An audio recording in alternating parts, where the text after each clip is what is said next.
So I'm standing here today at the actual site of the 1607 Jamestown settlement, branded under the trademark of Jamestown Rediscovery by the Virginia Preservation Association. It's an active archaeological site, and so there's all kinds of interesting interpretation, footprints of buildings shown partially reconstructed, and showing all the different ages of the settlement,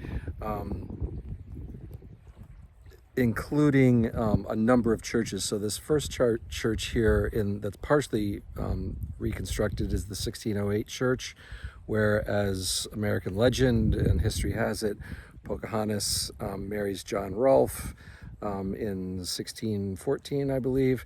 And then this brick structure is a larger, later 1600s building that's built sort of over top of another church that's built sort of in the mid 1600s. It's really fascinating. Inside, they actually have the old wooden structure built within this later the ruins of this brick church, showing sort of like the progression of the site and the construction. So from an archaeological standpoint, it's really fascinating because it shows not only the original footprint of the site and its subsequent development over the years as an English settlement, but it's an ongoing research facility. Over here in the corner is a burial ground in the corner of the palisade that all this plastic area is. They're doing DNA testing on people that were buried here in the early 1600s.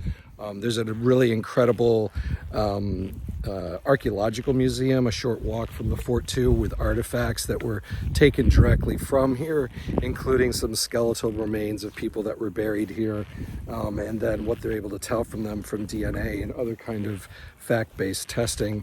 And there's a really cool bronze recreation of the entire settlement here, so you can stand here and get some real context for what the whole site would have looked like.